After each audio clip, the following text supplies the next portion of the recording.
नमस्कार, मैं हिमांशी अरोड़ा। स्वागत है आप सभी का न्यूज इंडिया में। चले रुक करते हैं खबरों की ओर। एक और दुनिया के कई देश कोरोना वायरस संकट से निपटने की तमाम कोशिशों में जुटे हैं, तो वहीं अमेरिका में एक बार फिर से पहले जैसी स्थिति लौट आई है। अमेरिकी लोगों के लिए एक राहत भरी खबर है। यहाँ पूरी तरह वैक्सीन लगवा चुके लोगों के लिए अब मास्क लगाना अनिवार्य नहीं है।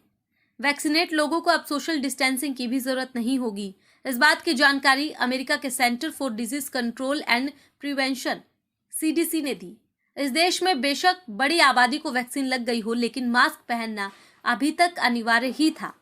CDC की इस घोषणा के बाद गुरुवार को राष्ट्रपति जो बाइडेन और उपराष्ट्रपति कमला हैरिस ने व्हाइट हाउस के रोज गार्डन में पत्रकारों से बातचीत की। दोनों ही बिना मास्क के थे। इस दौरान बाइडेन ने कहा, मुझे लगता है कि ये एक बड़ी उपलब्धि है। और चलिए बढ़ते हैं अगली खबर की ओर। हरियाणा में बढ़ रहे कोरोना के कहर को कम करने के लिए भले ही सरकार ने वैक्सीनेशन तेज करने का ताना बाना तैयार किया हो, लेकिन बॉर्डर पर आंदोलनरत किसानों के वैक्सीन न लगवाने से सरकार की चिंता बढ़ गई है। सरकार के आंकड़ों पर गौर करें तो प्रशासनिक अफसरों के तमाम प्रयास के बाद भी अब तक सिर्फ 1900 किसानों ने ही वैक्सीनेशन करवाना मुनासिब समझा है। ज्यादातर किसानों ने प्रशासन को वैक्सीन लगवाने के लिए दो टूक मना कर दिया है, जबकि सिंघू और टिकरी बॉर्डर पर हजारों की संख्या में पंजाब और हरियाणा के किसान अभी भी धरने पर बैठे हैं। ये हाल तब है जब कोरोना की रफ्तार गाँव की ओर बढ़नी शुरू हो गई है। लिहाजा बीजेपी सरकार के मंत्रियों ने अब गांव में कोरोना बढ़ने का ठीकरा किसानों पर ही फोड़ना शुरू कर दिया है। शिक्षा मंत्री कंवरपाल गुर्जर ने साफ तौर पर कहा है कि गांव में कोरोना फैलने के पीछे किसान आंदोलन ही एकमात्र वजह है, तो वहीं दूसरे नेता भी अब किसानों को ही जिम्मेदार ठहरा रहे हैं। किसान नेता जो इस आंदोलन को लेकर के इतना बड़ा एक सरकार के साथ विरोध का एक वातावरण बनाए हुए थे, उनसे मैंने पिछले 1 महीना पहले अपील की थी कि कम से कम इस आंदोलन के माध्यम से ये जो बीमारी आगे घातक बीमारी है, इसका फैलाव ना हो। एक बार धरने समाप्त करने चाहिए।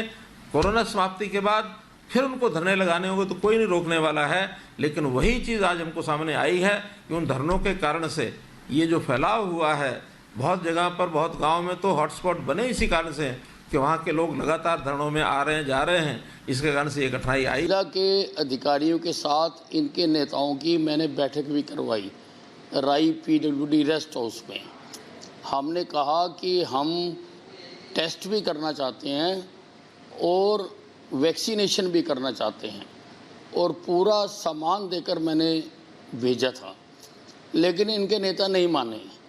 इन्होंने कहा टेस्ट तो हम किसी हालत में नहीं करवाएंगे। मैं तो अपना धर्म निभा रहा था कि मेरी धरती पर जो भी बैठे हुए हैं उनके स्वास्थ्य की चिंता करना मेरा धर्म भी है, मेरा कर्म भी है। इसी के साथ रुक करते हैं अगली खबर की ओर। आपको बता दें कि देश की राजधानी दिल्ली में कोरोना संक्रमण का प्रकोप धीरे धीरे कम हो रहा है। मुख्यमंत्री अरविंद केजरीवाल ने कहा कि दिल्ली में आज संक्रमण दर 12% है। 22 अप्रैल को यह 36% थी। पिछले 10 दिनों में दिल्ली में 10,000 मरीज कम हो गए हैं, यानी कि 10,000 बेड खाली हो गए हैं। दिल्ली में अब काफी कम लोग बीमार पड़ रहे हैं। CM केजरीवाल ने यह भी कहा कि कोई भी बच्चा खुद को अनाथ ना समझे। मैं हूँ ऐसे परिवार जहां कमाने वाले व्यक्ति की मौत हो गई है, दिल्ली सरकार उनकी मदद करेगी। और चलिए बढ़ते हैं अगली खबर की ओर। आज भगवान परशुराम की जयंती है। कोरोना के कारण सभी अपने घर पर ही इस पावन अवसर को मना रहे हैं। इस मौके पर PM नरेंद्र मोदी, गृह मंत्री अमित शाह सहित तमाम मंत्रियों ने ट्विटर पर सभी देशवासियों को जयंती की शुभकामनाएं दी। वहीं इस मौके पर रोहतक के सांसद अरविंद शर्मा ने भी सभी को हार्दिक शुभकामनाएं देते हुए घर पर ही जयंती मनाने की अपील की। अक्षय तृतीया के दिन भगवान परशुराम जी की जयंती हम सब मनाते हैं।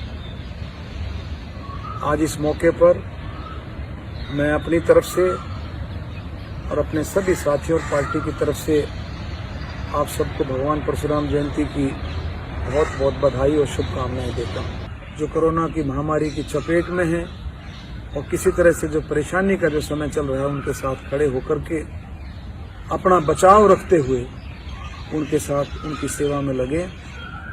जिस तरह से भी सेवा भाव हो सकता है हम सब मिल करके करें। मास्क पहने, सोशल डिस्टेंसिंग का पालन करें, सैनिटाइजेशन का पालन करें, और कुछ भी तकलीफ होने पर, थोड़ी सी भी तकलीफ होने पर अपने नजदीकी डॉक्टर से जरूर संपर्क करें। इसी के साथ रुक करते हैं अगली खबर की ओर। आपको बता दें कि लॉकडाउन को लेकर महम पुलिस सख्त हो गई है। अब बेवजह बाजार में घूमने वालों और बिना इजाजत वाले दुकानदारों को बख्शा नहीं जाएगा।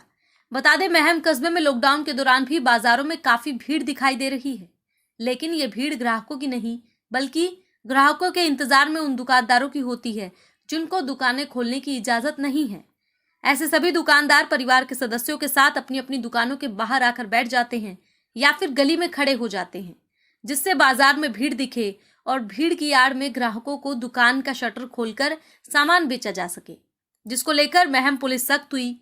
एसएचओ कुलबीर सिंह और city incharge Suresh Kumar police force के साथ बाजार में पहुंचे और भीड़ को तितर बितर किया।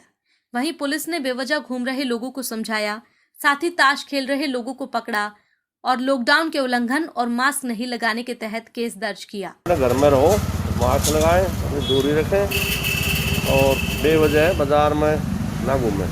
जो ये आम लोग घूम रहे हैं, मोटरसाइकिल चल रही हैं, ये कोई बीमार है, कोई दवाई लेने आया है, कोई दूध वगैरह है, सबकी चेकिंग सख्ताई से की। कोई नहीं बैठे, आज सभी को भगा दिया है, सभी को सख्त हिदायत दे दी है। कल भी पर्चा दर्ज करे हैं, चालान काटे, आज भी पर्चा दर्ज करेंगे, चालान काटेंगे। इस वक्त की खबर रोहतक से आ रही है। बता दें कि अनाज मंडियों में गेहूं का उठान ना होने से परेशान किसान आज रोहतक उपायुक्त कैप्टन मनोज कुमार से मिलने पहुंचे, लेकिन डीसी के न मिलने पर परेशान किसानों ने अपनी मांगों का ज्ञापन एसडीएम को सौंपा। वहीं मौके पर एसडीएम ने किसानों को आश्वासन देते हुए कहा कि आज शाम तक फसलों का उठान हो जाएगा। 83,000 क्विंटल गेहूँ हमारा मंडी के अंदर पड़ा है, सरकार खरीद नहीं कर रही, जिस कारण आड़ती में पैसे नहीं दे रहे। बगैर पैसे इस महामारी के समय जमींदार का कैसे काम चलेगा? जमींदार के पास बहुत ज़्यादा खर्च है और उसका काम चलाने के लिए सरकार से अनुरोध करते हैं कि हमारे गेहूं की खरीद करवाई जाए ताकि आड़ते में पैसे दे दें। मंडी में गेहूं का ढेर इसलिए लग गया कि गवर्नमेंट ने न्यूज़पेपर में निकाला था किसी भी टाइम किसान अपना गेहूं लेकर आ जाए और गेट पास निकलवा ले। जो कि गेट पास नहीं निकला, शेड्यूल जारी कर दिया, ऊपर से जिसका शेड्यूल में नाम आता है उसी किसान का गेहूँ बिकता है। एक बीच में आश्वासन आया कि 13 तारीख को सभी गेहूँ खरीदा जाएगा जितना मंडी में पड़ा है। उसकी वीडियोग्राफी करवाई गई। 12 तारीख को सेक्रेटरी साहब भी गए, बोले हाँ भाई ठीक है, जायज़ है, गेहूँ जमींदार का है, खरीदा जाएगा। कल क्या किया कि भाई जो ट्रॉली नहीं आएंगी वही खरीदी जाएंगी। नहीं आई, कम से कम 200 ट्रॉली खरीदी गई, 30 ट्रॉली नई भी नहीं खरीदी गई। इसके चलते भाई और चीज़ें बोल रहा है कि वहाँ उल्टे ठा ले जा। एसडीएम साहब ने कही है शाम तक आपकी पॉजिटिव रिपोर्ट। और चलिए बढ़ते हैं अगली खबर की ओर। रोहतक में अक्षय तृतीया और भगवान परशुराम जयंती के पावन अवसर पर भगवान परशुराम सेवा समिति और आपके साथ एक नई शुरुआत की तरफ से पीजीआई में रक्त की कमी को देखते हुए स्वैच्छिक रक्तदान शिविर सुबह 9 से 2 बजे तक सोनीपत रोड पर लगाया गया। इस मौके पर लोगों को रक्तदान करने और प्लाज्मा दान करने के लिए जागरूक भी किया गया। वहीं इस मौके पर जिला रेड क्रॉस सोसाइटी के सचिव देवेंद्र चहल ने भी आम जनता से अपील की कि मेडिकल में रक्त की कमी के चलते डिप्टी कमिश्नर से अनुरोध के बाद शहर में रक्तदान शिविर लगाए जा रहे हैं, जहां ज्यादा से ज्यादा संख्या में पहुंचे और रक्तदान करें ताकि उनके दिए जाने वाले रक्त से आपातकालीन स्थिति में और लोगों की जान बचाई जा सके। आज महामारी के इस दौर में श्री जेपी गौड़ जी के द्वारा ब्लड बैंक के सहयोग से ब्लड डोनेशन कैंप का आयोजन किया जा रहा है। इसमें ब्लड डोनेशन करने के लिए ब्राह्मणवास से हमारे साथ ब्रह्मचारी जी आए हैं। ये ब्लड डोनेशन कैंप इस टाइम पे बेहद ज़रूरी है क्योंकि ब्लड बैंक में ब्लड की बेहद कमी हुई है। इसका रक्तदान शिविर भगवान परशुराम सेवा समिति की ओर से आयोजित किया जा रहा है। जैसा कि आप जानते हैं कि कोरोना काल में पीजीआई में रक्त की भारी कमी हो गई थी, जिसको पूरा करने के लिए हमने स्पेशल परमिशन ली है हमारे उपायुक्त महोदय कैप्टन मनोज कुमार जी से। लोगों से अपील की है कि रक्तदान शिविर का आयोजन करें, ज़्यादा रक्तदान करें और लोग इस फील्ड में काम कर भी रहे हैं। हमारा टारगेट है कि डेली कैंप लगे और हमारे साथी जितने भी सामाजिक संस्थाएं हैं वो निरंतर डेली कैंप लगा भी रहे हैं और पीजीआई की रक्त की कमी पूरी कर दी गई है। इसमें हमारे बहुत से साथी रक्तदान कर चुके हैं। पीजीआई में रक्त की कमी को देखते हुए आज ये शिविर लगाया गया है। कोरोना काल में मैं अपने साथियों से अपील करता हूं कि ज़्यादा से ज़्यादा रक्तदान करें और लोगों का जीवन बचाएं। रक्तदान से बड़ा कोई दान नहीं है। टीकाकरण से पहले, वैक्सीनेशन से पहले रक्तदान अवश्य करें ताकि आपके द्वारा किया गया दान किसी न किसी की जान बचा सकता है। इस महामारी से, कोरोना से लड़ा जा सकता है। इसी के साथ रुक करते हैं अगली खबर की ओर। आपको बता दें कि कोरोना महामारी के खिलाफ जंग जारी है। ऐसे में अक्षय तृतीया के पावन अवसर पर आज कोरोना महामारी से जन कल्याण हेतु गोकर्ण तीर्थ पर हवन यज्ञ का आयोजन किया गया। इस मौके पर गोकर्ण पीठाधीश्वर महामंडलेश्वर स्वामी कपिलपुरी महाराज और बाबा लक्ष्मणपुरी महाराज ने पूजा अर्चना कर सभी के स्वास्थ्य की मंगल कामना की। इसके साथ ही लोगों से अपील की कि इस महामारी में कोविड नियमों का पालन करते हुए घर पर रहें और स्वस्थ रहें। आज अक्षय तृतीया और भगवान श्री परशुराम जयंती की बहुत बहुत बधाई। और इस समय जो हमारा भारत देश कोरोना नामक महामारी से जूझ रहा है, तो इसके लिए आज यज्ञ हवन यहाँ किया गया गोकर्ण के प्रांगण में। और भगवान भोलेनाथ, माँ दुर्गा, गणपति भगवान, सभी देवी देवताओं की आराधना की गई और उनसे प्रार्थना की गई कि इस कोरोना नामक महामारी को इस देश से दूर भगाओ, सभी सुखी हों, निरोग हों। और यज्ञ करने से वातावरण शुद्ध होता है, इसलिए यज्ञ का आयोजन किया गया। हम यही कामना करते हैं, हे भगवान, इस कोरोना नामक महामारी को जल्द दूर करो। और चलिए बढ़ते हैं अगली खबर की ओर। जहां एक तरफ पूरा देश कोरोना महामारी से जूझ रहा है, वहीं दूसरी तरफ अब लोग पुरानी काल की पद्धति आयुर्वेद चिकित्सा पद्धति पर भरोसा जता रहे हैं, क्योंकि उनका मानना है कि वातावरण दूषित होने के कारण ये कोरोना महामारी बढ़ रही है। इसी के चलते कच्चा चमरिया रोड के जालवाला पीर के महंत नीलगिरी बर्फानी महाराज ने आयुर्वेदिक पद्धति के अनुसार हवन यज्ञ कर उससे अपने आसपास के एरिया में धुमनी देकर वातावरण को शुद्ध किया। महंत नीलगिरी बर्फानी ने बताया कि जैसे ही इस आयुर्वेद चिकित्सा पद्धति से वातावरण शुद्ध हो जाएगा तो कोरोना महामारी का जल्द ही अंत हो जाएगा। महामारी के चलते हवन का जो है हमने संचालनालय से शुरू किया है।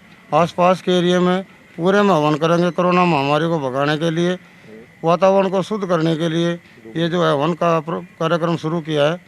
और सुखपुरा चौक, बाबरा मोहल्ला, जो आसपास का जो एरिया सब में हवन घर घर तक पहुँचाएंगे।